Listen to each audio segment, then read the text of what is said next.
नमस्कार, मैं हूं निकिता और आप देख रहे हैं सत्य हिंदी। एक नजर डालते हैं अब तक की सुर्खियों पर। सुप्रीम कोर्ट के नोटिस के बाद ममता पर बीजेपी का हमला।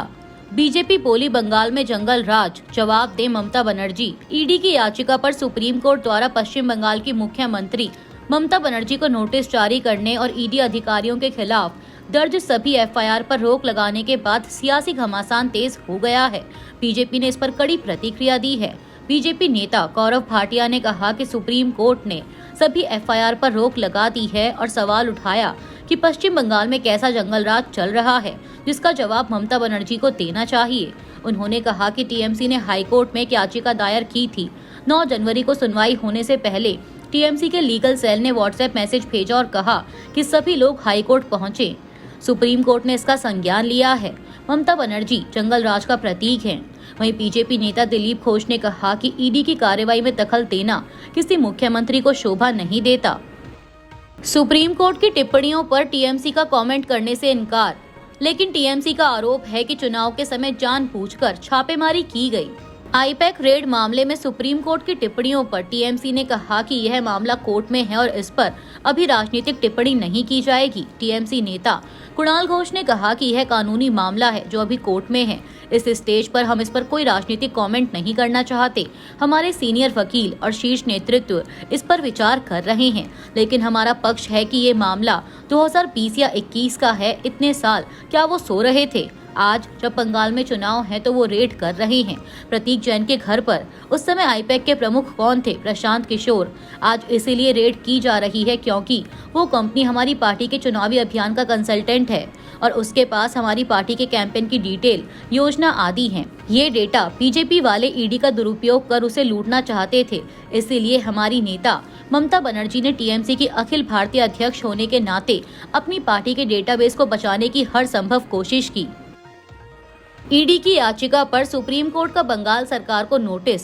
आईपैक परिसर पर छापेमारी की सीसीटीवी फुटेज सुरक्षित रखने का निर्देश। सुप्रीम कोर्ट ने ईडी की याचिका पर पश्चिम बंगाल की मुख्यमंत्री ममता बनर्जी को नोटिस जारी किया है। लाइव लॉ के अनुसार आईपैक के परिसर पर छापे के दौरान कथित रूप से दखल देने को लेकर ईडी ने सुप्रीम कोर्ट में याचिका दायर की थी। इस याचिका पर सुप्रीम कोर्ट ने पश्चिम बंगाल की मुख्यमंत्री और डीजीपी, पुलिस कमिश्नर और डिप्टी कमिश्नर ऑफ पुलिस समेत राज्य प्रशासन के अधिकारियों को नोटिस जारी किया है।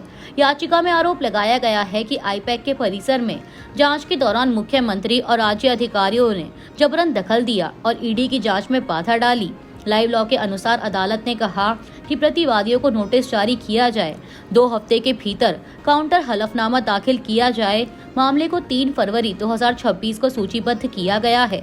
इस बीच निर्देश दिया जाता है कि प्रतिवादी यानी पश्चिम बंगाल सरकार आईपैक और आसपास के इलाकों की फुटेज वाले सभी सीसीटीवी कैमरों को सुरक्षित रखे। जस्टिस प्रशांत कुमार मिश्रा और जस्टिस विपुल पंचौली की बेंच ने आईपैक में जांच के लिए पहुंचे ईडी अधिकारियों के खिलाफ पश्चिम बंगाल पुलिस की ओर से दर्ज एफआईआर पर भी रोक लगा दी है। बीएमसी चुनाव में दोपहर 3:30 बजे तक 41.08% वोटिंग दर्ज। बीएमसी चुनाव 2026 के लिए गुरुवार 15 जनवरी को मुंबई में कड़ी सुरक्षा के बीच सुबह 7:30 बजे से वोटिंग शुरू हुई। शुरुआत में वोटिंग की रफ्तार धीमी रही, लेकिन दिन बढ़ने के साथ इसमें सुधार हुआ। दोपहर 1:30 बजे तक करीब 29.96% और दोपहर 3:30 बजे तक 227 वार्डों में 41.08% वोटरों ने अपने वोट डाले।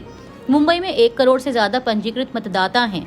अलग अलग वार्डों में वोटिंग का प्रतिशत अलग रहा, जहां पूर्वी उपनगर के वार्ड 114 में सबसे ज्यादा 41.08% और दक्षिण मुंबई के वार्ड 227 में सबसे कम 11.24% वोट पड़े।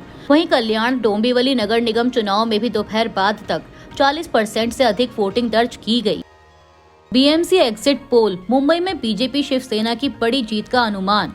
एक्सिसमा इंडिया के एग्जिट पोल में 130 प्लस सीटें मिलने की संभावना।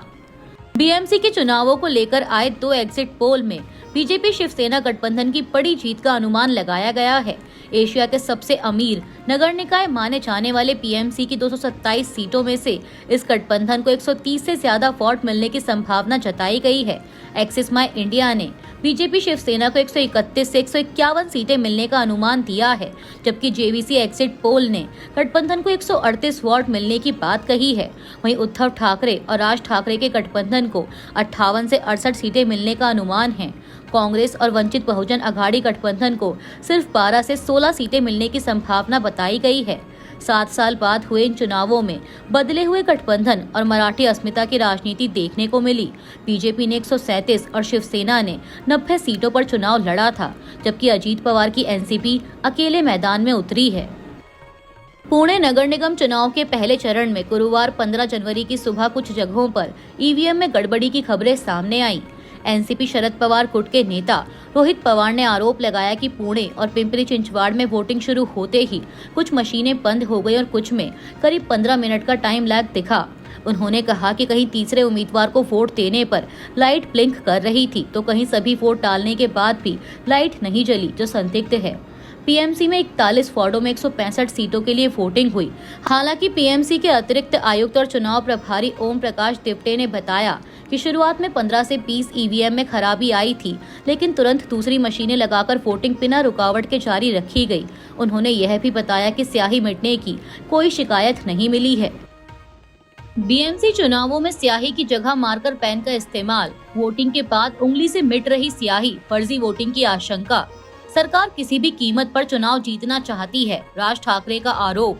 सोशल मीडिया पर स्याही मिटाने के कई वीडियो वायरल।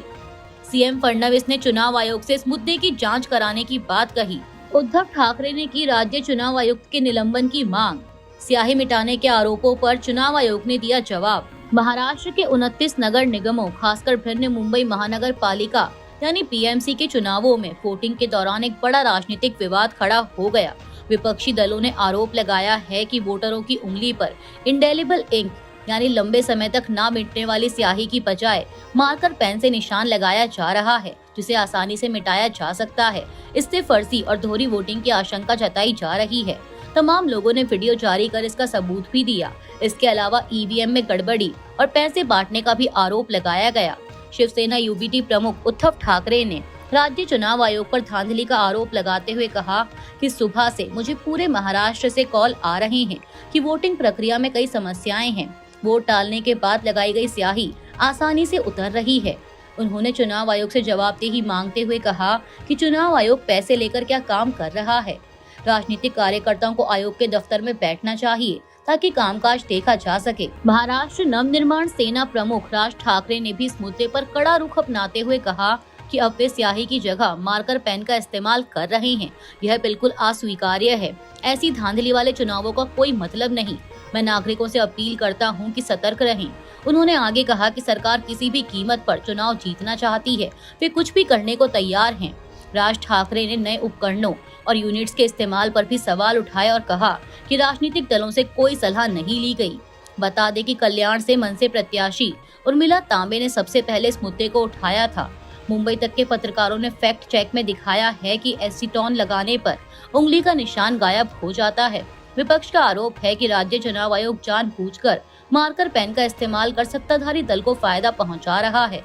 सोशल मीडिया पर कई वीडियो सामने आए हैं जिनमें दावा किया गया है कि वोटरों की उंगलियों पर लगी स्याही एसीटोन से धोने और कुछ बार साफ करने के बाद गायब हो जाती है। मुंबई की कांग्रेस नेता और लोकसभा सांसद वर्षा गायकवाड़ ने अपनी पार्टी सहयोगी का एक वीडियो पोस्ट किया है जिसमें वे एसीटोन से अपनी उंगली से स्याही पोंछ रहे हैं। वीडियो में कांग्रेस नेता यह दिखा रहे हैं कि एसीटोन की मदद से स्याही के निशान कैसे हटाए जा सकते हैं। वर्षा गायकवाड़ ने कहा कि इस बार पीएमसी चुनाव 2026 में जवाबदेही और पारदर्शिता पर कई सवाल उठे हैं। वोटरों को आखिरी समय में दी गई रिश्वतें बेरोक-टोक जारी हैं।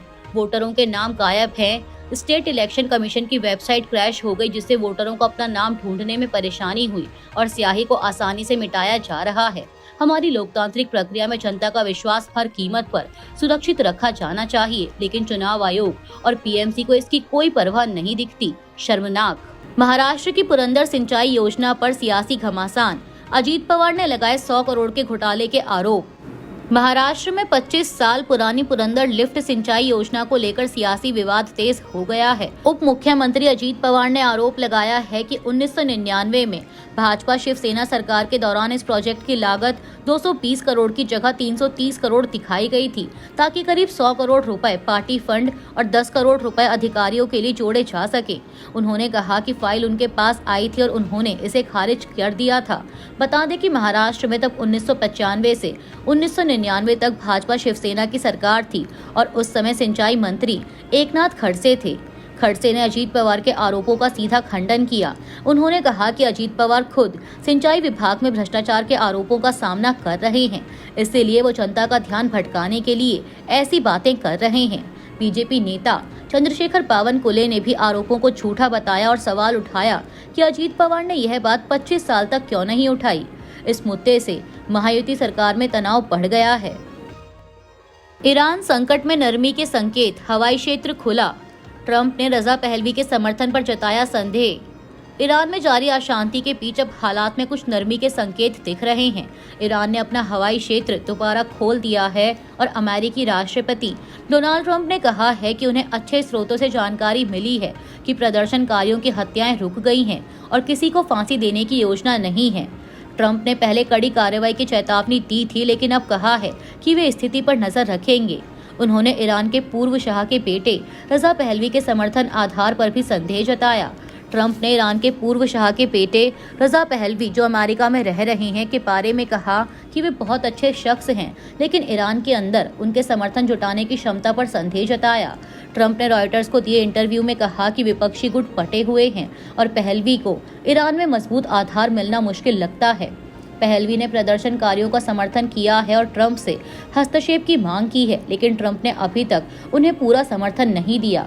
वहीं तुर्की ने वार्ता से समाधान की अपील की है, जबकि ईरान के विदेश मंत्री अब्बास अरागची ने किसी भी विदेशी खतरे से सख्ती से निपटने की बात कही है। मानवाधिकार संगठनों के अनुसार हिंसा में अब तक 3500 से ज्यादा लोग मारे गए हैं। हालात अब भी नाजुक है और संयुक्त राष्ट्र में इस पर चर्चा होनी है। अभी के लिए इतना ही। बाकी की देश दुनिया की बड़ी खबरों के लिए जुड़े रहिए सत्य हिंदी के साथ। Copyright disclaimer under Section 107 of the Copyright Act 1976. Allowance is made for fair use for purposes such as criticism, comment, news reporting, scholarship, and research. Fair use is a use permitted by copyright statute that might otherwise be infringing.